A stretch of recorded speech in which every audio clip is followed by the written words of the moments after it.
I'm Shaun Haney, and this is RealAg on the Weekend.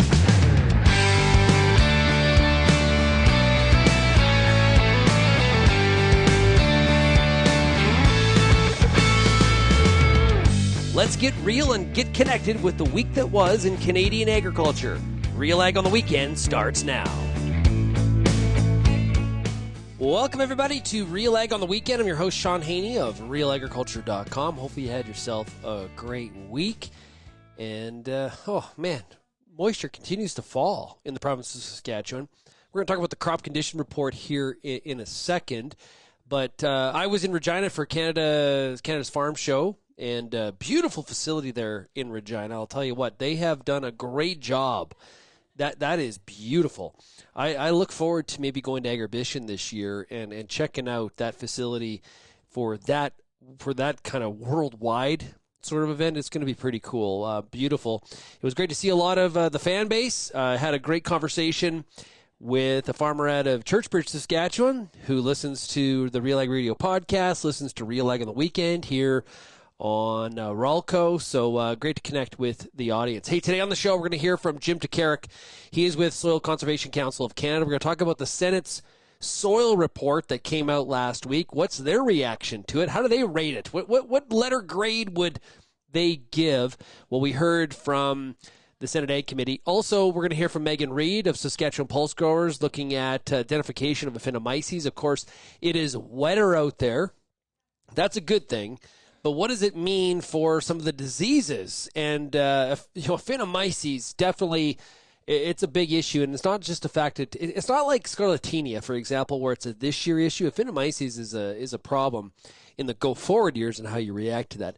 We're also going to hear from Don Henry. He is the CEO of Seedmaster. We're going to play a clip of a discussion I had with Don from the Real Ag Radio podcast, talking about innovation in the seeding sector, because Saskatchewan is such a root of a lot of that kind of innovation for Seedmaster and other companies too, like Burgo, for example. Vatterstad has obviously big-time roots here through their acquisition of Seedhawk. So looking forward to talking to Don Henry. Always great to chat with him. Okay, if you have any feedback on today's program, we'd love to hear from you. Send me an email, shaney@realagriculture.com. You can also find Real Agriculture across all the different social media platforms. You are also more than welcome to call the Real Ag feedback line, 855-776-6147. Okay, so one of the big announcements this week was in Regina at Canada's Farm Show. It was actually, I gave a keynote on Tuesday morning, and right after I got off the stage, there was a big announcement that was made, and it involves Farm Credit Canada, obviously based out of Regina. They made a big commitment, $5 million to the accelerated breeding program at the Global Institute for Food Security at the University of Saskatchewan. Had stage full of representatives of those organizations, plus Alana Cook was also there as the board chair of GIFS. And lots of applause, lots of congratulations for sure. The program is now going to bear the name the FCC Accelerated Breeding Program at GIFS. So one would ask, what the heck is accelerated breeding? So accelerated breeding combines technologies such as genomic selection, speed breeding, bioinformatics, and computer simulation to increase the rate of genetic gain for crop and livestock breeding programs, delivering new products into the hands of producers 2 to 3 years faster and improving agronomics, quality, and disease resistance traits, according to the release from Farm Credit Canada. This is a big investment. This is the kind of investment we need to see more of in the Canadian market. Okay? So obviously, Farm Credit Canada, very heavily connected to the federal government. But this is great to see. And Justine Hendricks, CEO of FCC, was on the stage, and she did a great job explaining and talking about why they are doing this, the benefits of this, and why it's happening in Saskatchewan. So big kudos to everybody involved. I did have a conversation with Steve Webb from GIFS a little bit on the side. He's very excited, as Alana was very excited. So congratulations to everybody.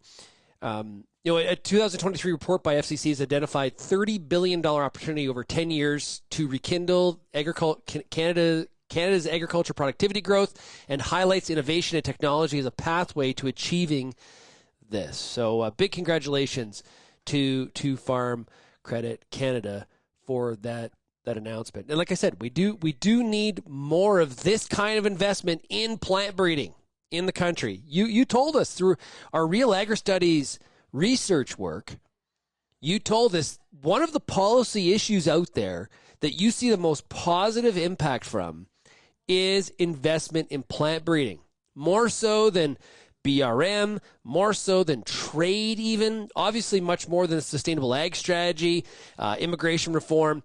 It was investment in plant breeding. And this $5 million isn't, that's just the beginning.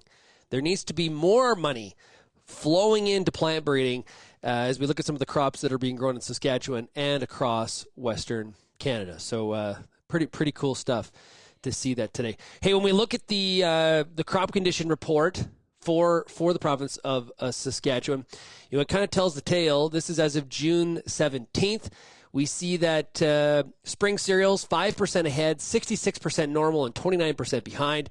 Oil seeds 55% normal, 41% behind. That was the largest of the behind, and we need some heat. Next week, we're going to start to see it, which would be very, very welcome.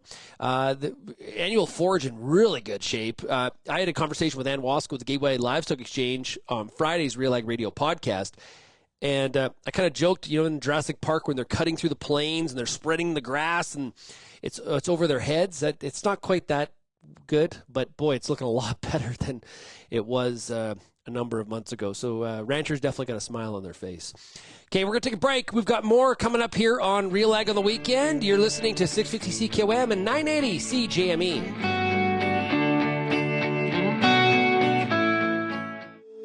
If you're involved in the agriculture industry, it's important to stay informed on all the latest issues affecting your business. At RealAgriculture.com, we offer fast, reliable news, information, and insights to help you keep on top of all of the latest in Canadian agriculture. Visit RealAgriculture.com and sign up for our free daily newsletter covering everything from news, agronomy, animal agriculture, and much more. Visit RealAgriculture.com/subscribe today.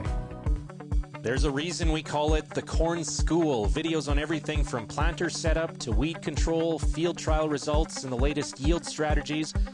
The Corn School on RealAgriculture.com has the information and advice you need to help you succeed. Brought to you by Pride Seeds and BASF. Corn School episodes are available at cornschool.com, from RealAgriculture.com, or as a podcast in your favorite podcast app. Check out the latest Corn School episode today.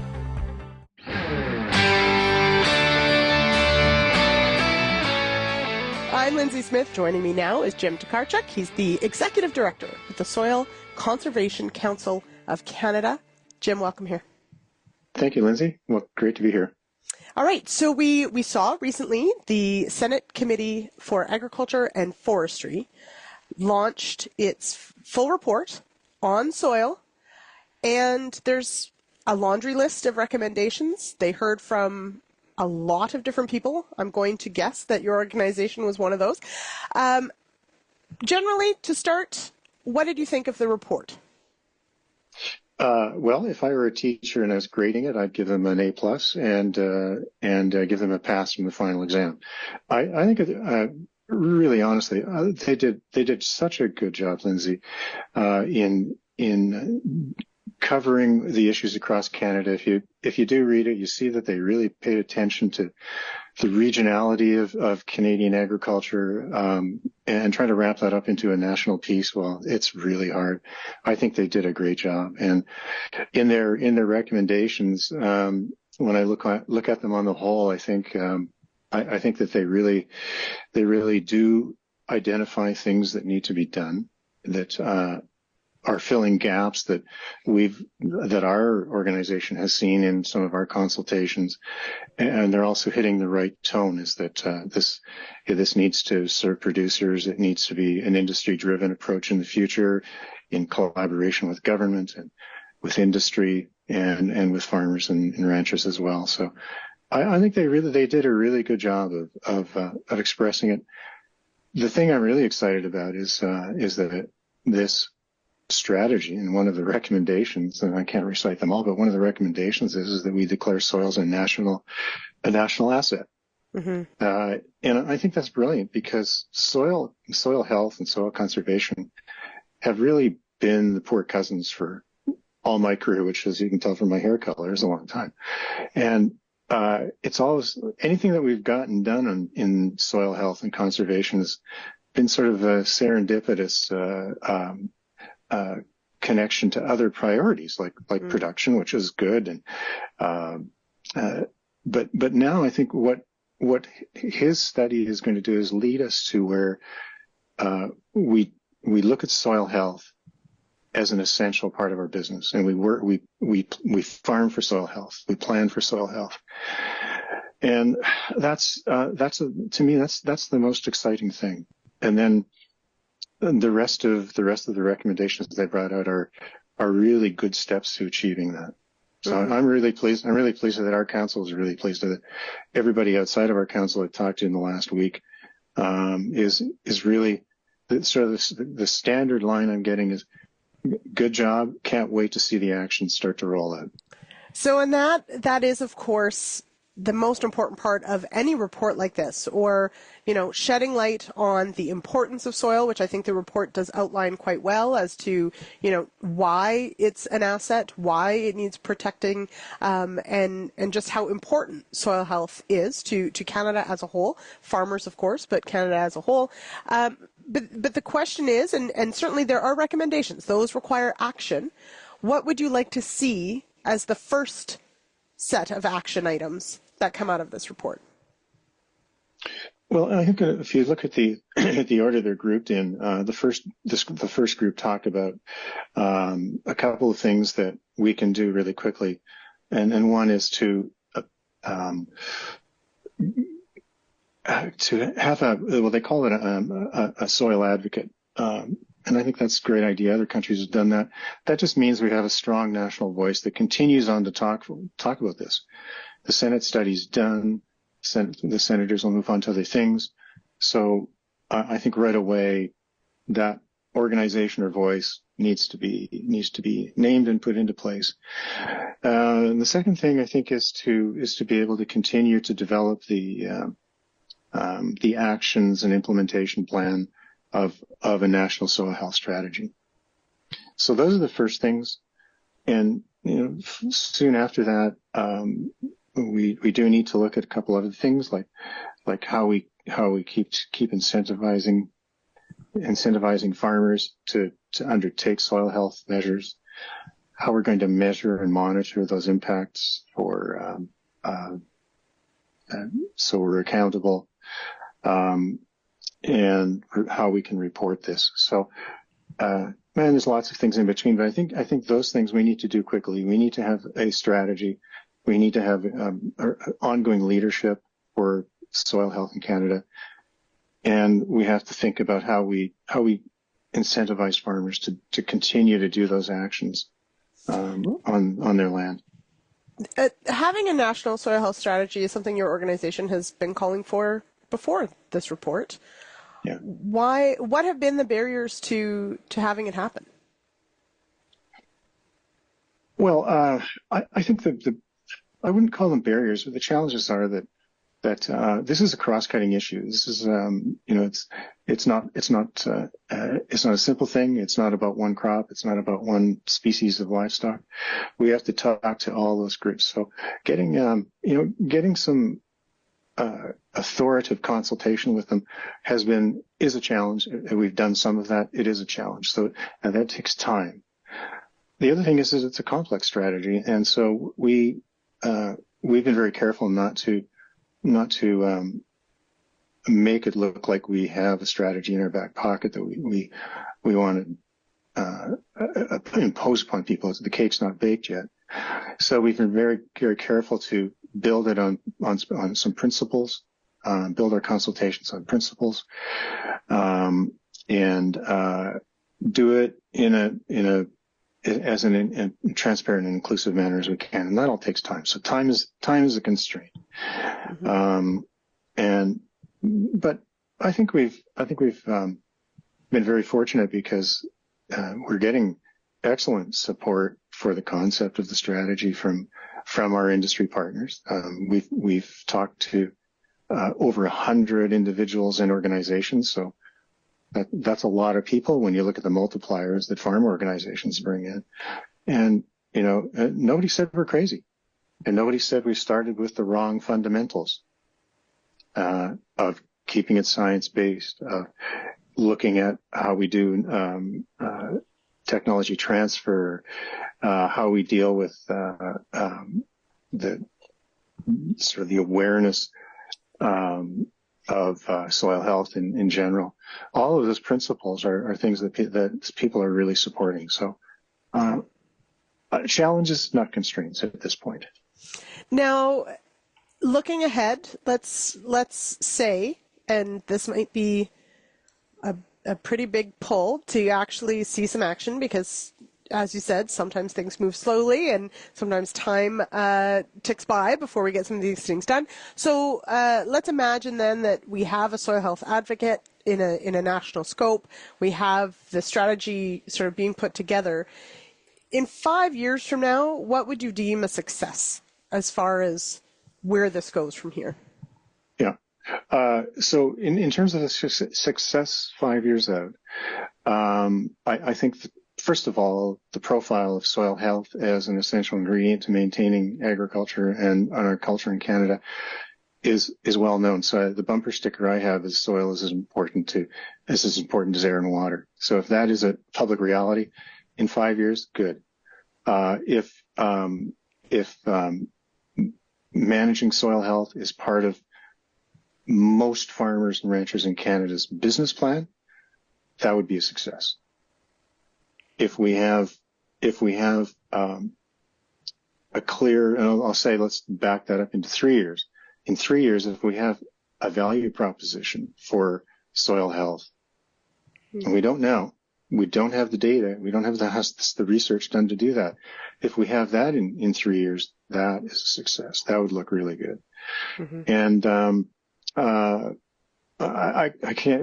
It's a little early to have numerical targets, but I don't. I think it'd be realistic to say in 5 years, if we have 90% of farmers in Canada actively conducting soil health, soil conservation measures on their land, then that would be a huge success. I agree, and I think we can get there. I'll be honest. I think. Well, I don't think we have a choice. Yeah, we don't. Yeah. We don't have a choice. And the other dream I have is that we have collective commitments, not only just from farmers, but we have commitments from government. And I'm really impressed with in the conversations I've had with government officials. They want to do this too, and we want to do it with them. And I also, in my dream, I see the big industry partners, that agribusiness, all doing the same as I've asked of farmers to do, is look at your business plan. And where is soil health and conservation in it? What does that look like? How does that help your business? Because some companies do. Some of the large international companies that operate in Canada have sustainability commitments that they make every year in their business plan. And they're actively doing these things already. So seeing that spread is part of my dream. We've got more of RealAg on the weekend coming up. You're listening to 650 CKOM, 980 CGME.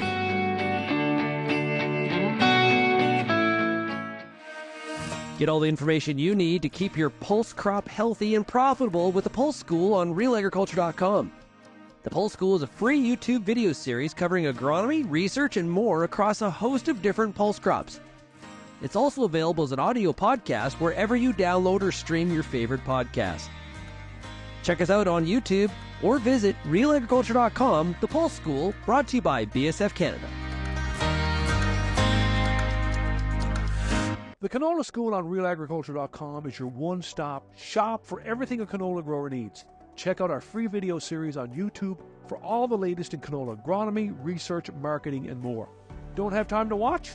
Download the podcast version of the Canola School on RealAgriculture.com or anywhere you download your podcasts.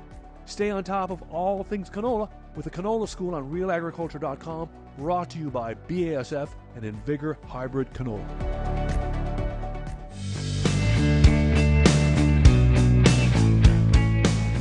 Staying up to date with what's happening in the cattle market is absolutely essential, whether you're a rancher, a backgrounder, or a finisher. The way you do that is check out the Beef Market Update every 2 weeks with Ann Wasco, the Gateway Livestock Exchange. Find out more by going to beefmarketupdate.com.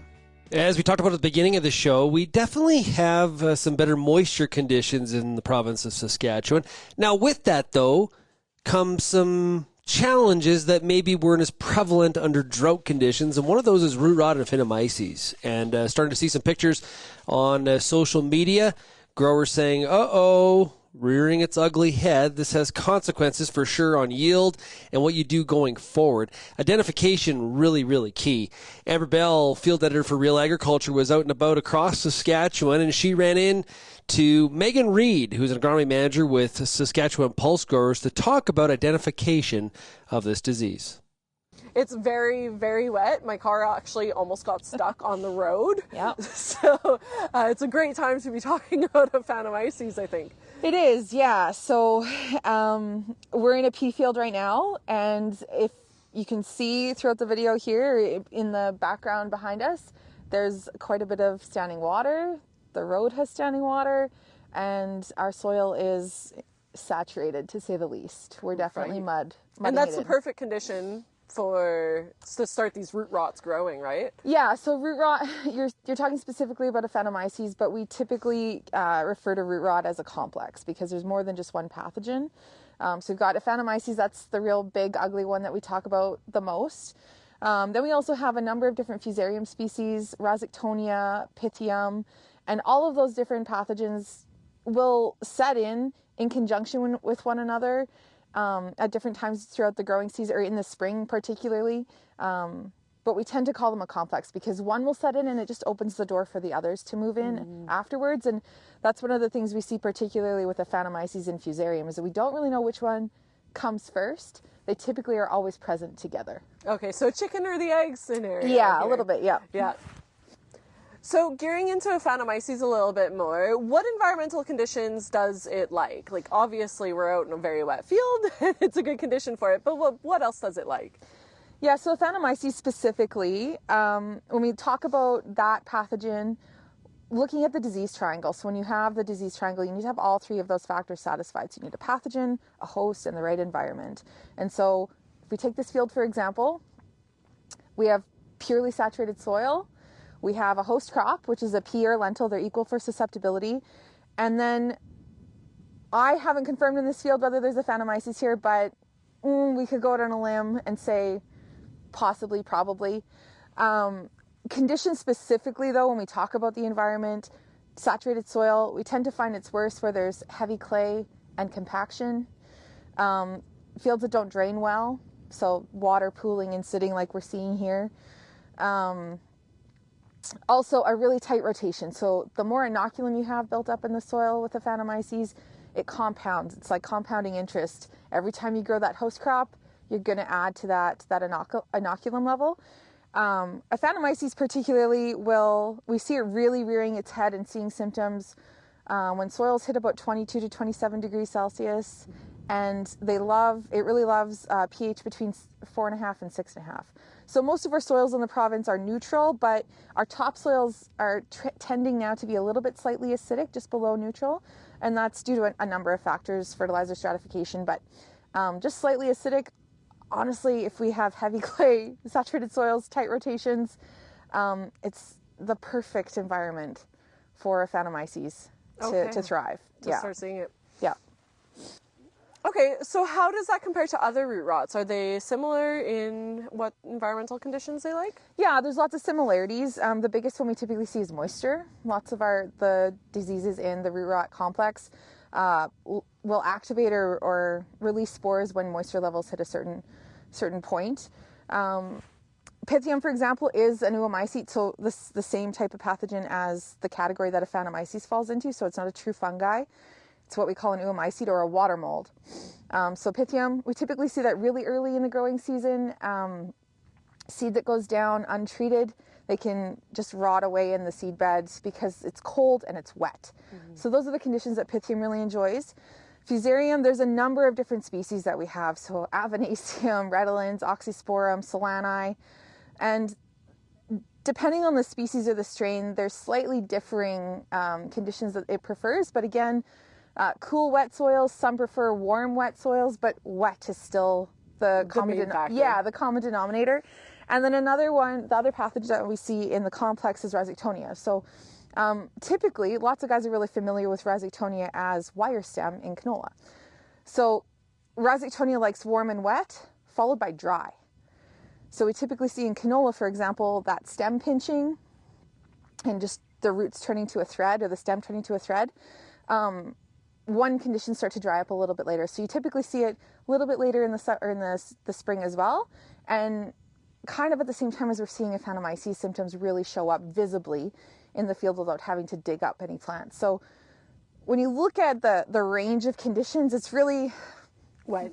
Yeah, wet, but right from the onset of seeding to when you're starting to make decisions about fungicide timing. All of those conditions that we experience in the spring at any given point could be conducive to any one of those pathogens activating and setting in. Okay, so the pathogens are in the soil already. Yeah, some are seed-borne, soil-borne. Most of them have residue-borne as well, so they'll hang up on the residue. Fusarium, Rhizoctonia. Aphanomyces is not seed-borne. It's soil-borne, and it moves with the way the water flows, which is, when you look across the field, you can see some lighter, it's a little bit hard today, but lighter green areas or yellowing off areas, and then other parts of the field that are a nice rich dark green. Water molds will swim with the soil water once it reaches saturation level, and so it will move with however the water flows throughout a field. Okay, and this is at a fairly early stage of the crop right now. So what do you see as the crop goes through its stages? As the infection progresses? Yeah, so standing here today, Emily and I were here, my summer student, a couple days ago, and we're just starting to see some lesions on the hypocotyl or on the stem. Just starting to see some browning off of some root systems. As that progresses, with aphanomyces in particular, you'll see no nodulation. Nodules won't form or set in. This is about the time that we should start seeing nodules starting to fix nitrogen. Visibly, you'll see these lighter areas get yellower. They'll be stunted. They'll start to become chlorotic and die off. And if we dug those plants up, you would see that those classic honey brown roots, no nodules. And if there's fusarium there, which I'm going to bet money there is, you'll see blackening of the stem or the hypocotyl, which is really classic for fusarium. And if you split that stem open, it'll often have a red or purple cortex. So the center of the stem where the nutrients flow will start to turn red or purple. And that's really diagnostic of a fusarium infection. And often we'll see them together. So you'll get honey brown roots and a black stem, and you can go on a limb and say, you know what, we probably have both here. Right. Okay, so a farmer comes out into their field and notices that this is happening. What are their next steps? Is there something they can do about it? And is it going to differ in wet versus dry years? Yeah, so for this grower, for example, in 10 days or so, these symptoms are really starting to show up. Unfortunately, there's nothing you can do in season. It is what it is. But if you wanted to confirm what was actually here, and particularly important for aphanomyces, because that inoculum it compounds, it builds every time there's a host and the conditions are right. Fusarium, Rhizoctonia, those diseases will infect the other crops in our rotation. So we're never getting away from them, and it's kind of a non-starter. There are other management practices or tools that are available for guys to manage those diseases, but with aphanomyces, it's really challenging. So what I would recommend is that a grower come out, take a plant sample, if it's in season, and send those roots and get the roots. That's important, not just the above ground parts, because the disease is in the roots, and send it away to one of the commercial labs we have available to do a DNA extraction and to just identify and confirm, yes, you have aphanomyces, yes, you have fusarium, this is the species. And from there, it becomes a planning tool for the following year or for years out. That is Meagen Reed of Saskatchewan Pulse Growers talking to RealAgriculture field editor Amber Bell out in a wet field, wet conditions, and important information there because it does have consequences in the year ahead, what you do with those fields relative to pulse production. For more resources, you can go to the Pulse School. You can find it at pulseschool.com. It is brought to you by BSF Canada. We'll be right back here on RealAg on the Weekend with more. You're listening to 650 CKOM and 980 CGME.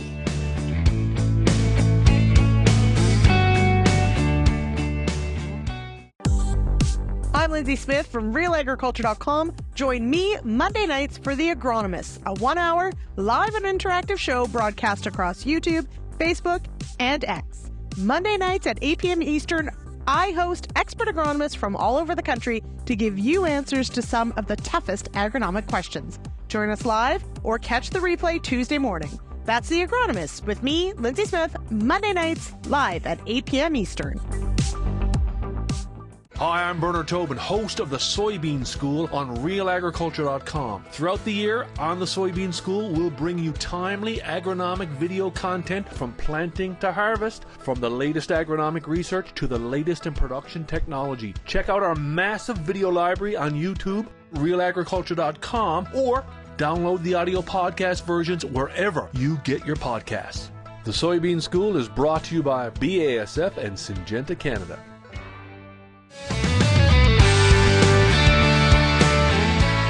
When we think about seeding technology on the prairies and the advancements that we have made relative to minimum and zero till, Saskatchewan really is the heartbeat of a lot of the innovation that has happened. And I think it's going to be really interesting to see where the companies and the technologies going forward, what it looks like now versus into the future. And we can even, compare to where we've been in the past. One of the people that I love to have, this kind of discussion with is Don Henry. He is the CEO of Seedmaster. I'm going to play a portion of a conversation that I had with Don from the RealAg Radio podcast earlier this week, I should say. And let's hear what he had to say. You've been in this game of figuring out how to put seed in the ground in better and more productive ways your whole career.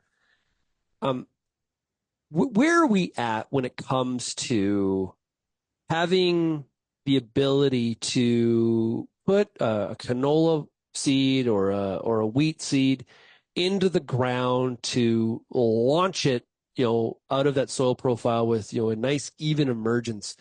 Where are we at in terms of that curve at this point in terms of the technology development? It's a great question, Shaun, and certainly has evolved over the last 25, 30 years with the introduction of the air drill back in the early 90s and how it's evolved to independent openers. And, we're getting better, certainly with our equipment all the time.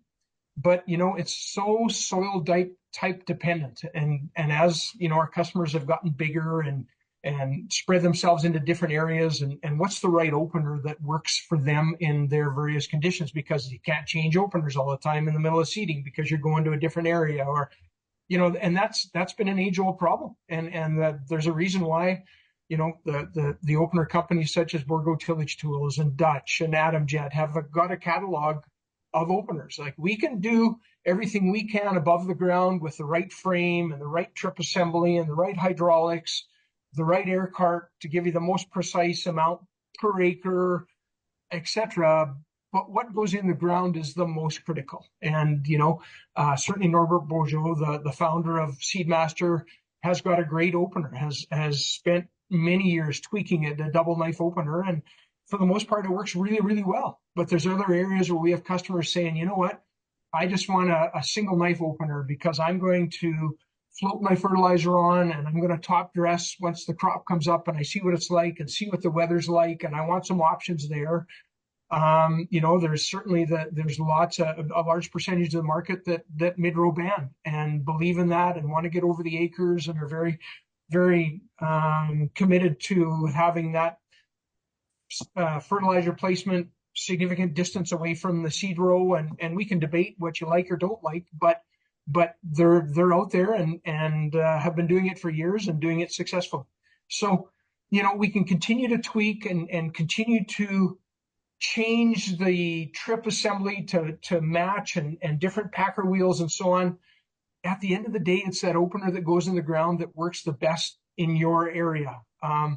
One thing we're going to introduce at AIM this year, Shaun, is a separate system that will allow you to adjust your packing pressure from the cab, but also allow you to adjust your trip pressure independently. That will be controlled by a valve on the hitch, but you can set traditionally with an independent opener, you set your trip force with your packing pressure. And that doesn't always work in all different soil types. So we've taken it another step further to try to be more precise with that trip assembly for your fertilizer to have that independent of what your packing pressure is. And so we ran that this spring very successfully, and I think that's a new innovation. The other thing, and this is biased, obviously, to Seedmaster, but we've also done a lot with that single rank drill and had a lot of success. And that's kind of a new evolution in the seeding business over the last few years that, we ran into some challenges in spring of 23 that now we've overcome and had a really successful spring here in 24. And we certainly have a lot of requests and a lot of demand for that now, a lot of questions. It's kind of reminds me when we went from hoe drills and diskers to air seeding, and well, that might work good on Shaun's farm, but I don't think it'll work good on my farm. I have to see it before, and we get a lot of that. Yeah, I remember, I can't remember how old I was, but I remember we had those old Noble drills. Were they like the DK, I think they were DK5. Is that my memory might not be very good. But anyway, the box drill, right? Sure. I can't remember how many feet, but it was quite large. But that process of moving the tube from the tandem and loading was atrocious. And then we moved to a flexi-coil air drill, and it was just something had been dropped upon from the heavens because it was such an advancement. You got it. And it makes me wonder, where do we go from here? What are the things that the problems we're trying to solve, or the advancements we're trying to make when it comes to seeding technology that we're trying to close a gap on? Where do we go? Yeah, and I mean, if we step back a little bit farther, and we're obviously biased because we're in the seeding business, but at the end of the day, the seeding operation on a grain farm is the most important operation you're going to do during the year. That where you get that seed placed, how you put your nutrients on is the most important thing you'll do, because it really doesn't matter what the horsepower is on the front with the tractor, and it really doesn't matter what the combine is. If you don't do a good job of getting it in the ground and giving it the best possible chance you can to get out of the ground and be healthy and give it the best start, you're behind the 8 ball right away. So I think where it's going to go, Shaun, to be honest, there's more and more sensor technology all the time. And I think that over time, you're going to see that implement become smarter and smarter and smarter. That will adjust the depth as you're going through the field, will adjust the packing pressure as you're going through the field. You'll have cameras that'll show you, are you plugging up at all, or how your trash flow is. And that I think is the next phase of evolution on the seeding side. It's all about precision. It'll become more and more and more precise. I think, there'll be more precision on the air carts from a metering standpoint, from the air distribution system to make it more efficient, to ensure that seed going through that air distribution system is not being damaged, so that you don't have issues that way. And so those are the types of things. But I think, like everything, the sensor technology is getting better and better and better. And I think you'll see that, move potentially from the air cart to the actual seeding tool itself. Encourage you to check out this past Monday's episode of RealAg Radio, the podcast. You can get it wherever you get your podcasts. For the full discussion with Don Henry, CEO of Seedmaster. You can also find it at RealAgriculture.com. If you have any feedback on today's show, we'd love to hear from you. Send me an email, shaney@realagriculture.com, or call the RealAg feedback line, 855-776-6147. Thanks, everybody, for tuning in to RealAg on the Weekend here on 650 CKOM and 980 CGME.